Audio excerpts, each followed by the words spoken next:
दुश्मनों को खबर ना हो कि गरूर इश्क का बांगपन पसे मर्ग हमने भुला दिया। मेरे चारागर को नवीद हो सफ़े दुश्मना को खबर करो, वो जो कर्ज रखते थे जान पर वो हिसाब आज चुका दिया। मेरी आज तो ख्वाहिश थी कि ये जो आपस के इख्तलाफात हैं ये बुनियादी तौर पे सियासी इख्तलाफात हैं, इन इख्तलाफात का दिफाई मामलात से और खारजा पॉलिसी से कोई ताल्लुक नहीं है।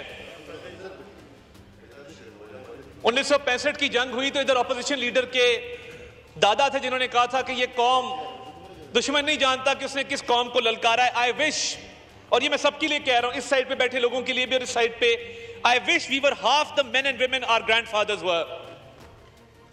हमने अपने आबाओ अजदाद की जो मिरास थी, जो इखलाक थे, जो रवादारी थी, वो उसको ना सिर्फ भुला दिया बल्कि जब इस मुल्क की सालमियत की बात आती है हम तब भी पॉलिटिकल पॉइंट स्कोरिंग से बाज नहीं आते।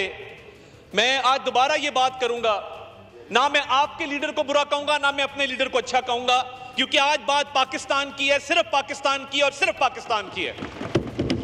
अगर मैं ये करूं इस मौके पर जब दुश्मन ताक में बैठा है कि उसने हमला कब करना है, इधर से मुर्दाबाद के नारे लगे, इधर से जिंदाबाद के नारे लगे, मेरी पाकिस्तानियत गवारा नहीं करती कि मैं इस तरह की आवाजें उठाऊं और इस हाउस से वो क्लिप जाएं जो इंडियन चैनल्स के ऊपर लगे और इंडियन मीडिया ये कहे कि ये लोग डिवाइडेड हैं।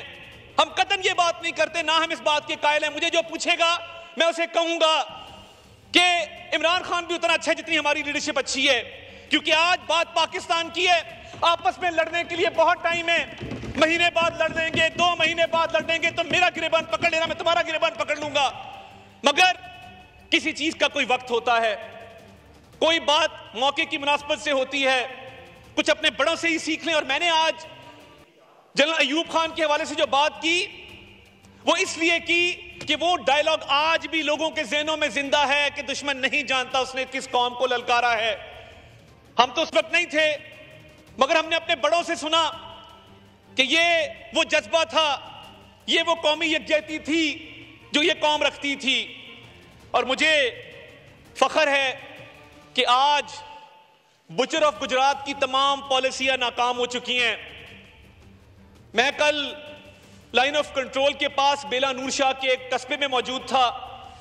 हम फॉरेन मीडिया को, लोकल मीडिया को वहां पर लेकर गए जहां पर भारत कहता था कि दहशतगर्दों के तरबियती कैंप मौजूद हैं, दहशतगर्दों को तरबियत दी जा रही है, और पीर चनासी से और बेला नूर शाह के कस्बे से दहशतगर्द सरहद पार गए हैं। दुश्मन मक्कार भी है, बदनीयत भी है और दुश्मन बेवकूफ भी है। और दुश्मन की बेवकूफी की दलील यह है कि एक ऐसी जगह पहलगाम जो सरहद से, अगर हाउस एंड ऑर्डर कर लें जनाब स्पीकर, ये कौमी अहमियत का इशू है, ये चलते रहेंगे, हमारी चिट्ठें बाद में भी ले आते हैं आपके लिए। तो ये जो पहलगाम का इलाका है जो सरहद से 150-200 किलोमीटर की दूरी पर है, दुश्वार गिदार इलाका है, पहाड़ हैं और जंगल हैं, ये कैसे हो सकता है कि पीर चनासी से या बेला नूर शाह से, पाकिस्तान से ये लोग जाके वहां पे इन्होंने हमला किया हो? आपकी 9 लाख फौज जो भारत पर काबिज है इलीगली ऑक्यूपाइड इंडियन कश्मीर में, वो वहां पे झक मार रही है। आज जब कश्मीरियों को उठा के दरिया बुर्द कर दिया जाता है और एक नौजवान की लाश निकालते हैं और कहते हैं कि इसने छलांग मारी, ये हमारे से बचने के लिए भाग रहा था, टॉर्चर किया जा रहा है, कश्मीरियों को शहीद किया जा रहा है, जेलों से निकाल निकाल के लोगों को कत्ल किया जा रहा है। वो 9 लाख फौज जो गासिब फौज है, जो काबिज फौज है, जिसने पिछली 7 दिहाइयों से मजलूम कश्मीरियों के ऊपर जुल्म ढाने के अलावा कोई और काम नहीं किया, वो आप कर लें, कोई बात नहीं। आज आप भी जिंदाबाद है, मैं भी जिंदाबाद हूं, हम सब पाकिस्तानी हैं। आप जो मर्जी कह लें, आज आप मुझे गाली भी देंगे, मैं जवाब नहीं दूंगा। तो बात यह है तो बात यह है कि ये जाती अनाओं से उठना पड़ेगा, इससे निकलना पड़ेगा। ये जो 9 लाख काबिज फौज है, ये आज भी वो क्या जज्बा है कि जब कोई कश्मीरी शहीद होता है, पता है कि पाकिस्तान का परचम वहां पे मुमानियत है, मगर आज भी माएं बहनें अपने बेटों को, अपने भाइयों को पाकिस्तान के परचम में दफन करती हैं। ये क्या जज्बा है और ये जज्बा कैसे आता है, ये कहां से आता है? ये उस एक नारे से आता है कि पाकिस्तान का मतलब क्या, ला इलाहा इल्लल्लाह। ये वो नारा है जो आज भी कश्मीर की वादी में जो खून से आलूद है, जो लाशों से भरी पड़ी है, आज भी वहां पर यह नारा लगता है कि पाकिस्तान से रिश्ता क्या, ला इलाहा इल्लल्लाह। और हम इधर कहते हैं तुम्हारा लीडर बुरा, मेरा लीडर अच्छा, इसको रिहा कर दो, उसको फलां कर दो। ये एक मौका है कि जिस पर एक आवाज जाए। और ये पहलगाम का वाकया, जब मैं कहता हूं कि दुश्मन मक्कार भी है, दुश्मन बदनीयत भी है और दुश्मन बेवकूफ भी है। आप जिंदाबाद मेरे भाइयों, बहुत शुक्रिया। और दुश्मन बेवकूफ मैं इसलिए कहता हूं कि थोड़ी प्लानिंग ही बेहतर कर लेते कि 150 किलोमीटर दूर पहलगाम का ये इलाका है और आप देखें कि पहलगाम के पुलिस स्टेशन में जो FIR दी गई, वो FIR पढ़ने से ताल्लुक रखती है। आप भी उस पर बात करें कि पहलगाम के पुलिस स्टेशन में जो FIR दी गई, वाकया होता है 1:50 पर, वाकया खत्म होता है 2:20 पर, FIR दी जाती है 2:30 के 10 मिनट के अंदर। ये कैसा मजाक है? और लिखा जाता है कि सरहद पार बैठे आकाओं की ईमा के ऊपर ये FIR, ये वाकया किया गया। और मुझे ये बताइए कि एक बंदा जो हलाक हुआ, उसका बेटा ये कह रहा है कि पुलिस 1.5 घंटे बाद आई। पुलिस पहुंच नहीं सकती थी, पुलिस 1.5 घंटे बाद पहुंचती है और FIR 10 मिनट में रजिस्टर हो गई। और साथ ही उनका फौजी कैंप है, उनकी बेस है नीचे, उनका यूनिट बैठा है, क्योंकि वो यूनिट तमाम तर तवज्जो मरकूज किए बैठा था कि कश्मीरियों को किस तरह और मजालिम का निशाना बनाया जाए। वो पहलगाम को सिक्योरिटी नहीं दे सका। पहलगाम भारत का एक false flag operation, security failure, intelligence failure है।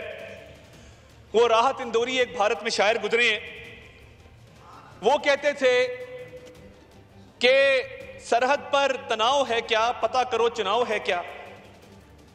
ये क्यों कहा? ये जो बिहार के इलेक्शन की बात हो रही है और बिहार के अंदर बीजेपी के जो अजाइम हैं, ये फॉल्स फ्लैग ऑपरेशन उस लिए भी है, पाकिस्तान की इकोनॉमिक प्रोग्रेस को रोकने के लिए भी है। और इनका ख्याल था कि ऐसा फॉल्स फ्लैग ऑपरेशन करेंगे और ये FIR ने सब कुछ एक्सपोज कर दिया। और आपने वो वीडियो देखी होगी, जो शख्स जिप लाइन के ऊपर जा रहा है, कहा गया कि इनडिस्क्रिमिनेट फायर है, बिला इश्ताल फायरिंग की गई है और चुन चुन के हिंदुओं को अलहदा करके मारा गया है। बिल्कुल झूठ है। एक मुसलमान भी इस वाकये में जहां बहक हुआ। और अगर इनडिस्क्रिमिनेट फायर होता तो बंदा जिप लाइन पे जो एंजॉय करता जा रहा है, नीचे नजर आ रहा है लोग किस तरह आराम से फिर रहे हैं, कुछ लोग भाग रहे हैं मगर बाकी लोग आराम से इत्मीनान से फिर रहे हैं, तो क्या यह दलील काफी नहीं है? और मैं ये समझता हूं कि पाकिस्तान ने नैरेटिव डोमेन में, पाकिस्तान ने डिप्लोमेटिक सतह पे भारत को जो मार मारी है, उनकी नस्लें याद रखेंगी इंशाअल्लाह ताला अल्लाह के फजल से। आज आप अल जजीरा की स्टोरीज देखें, आप न्यूयॉर्क टाइम्स को देखें, आप इकोनॉमिस्ट को देखें, मैं खुद CNN पे जाके पाकिस्तान का मुकदमा पेश करके आया। आतिश न्यूज, पाकिस्तान के सबसे बड़े न्यूज नेटवर्क का हिस्सा बनने का सुनहरी मौका। मुल्क भर से दर्ज झेल आसामियों की जरूरत है। Bureau chief, deputy bureau chief, video editor, city reporter, tehsil reporter, district reporter, crime reporter, press reporter, नुमाइंदा, नामहनगार। Chief executive Syed Jamshed Bukhari. मजीद मालूमात के लिए इन नंबर्स पर राबिता करें।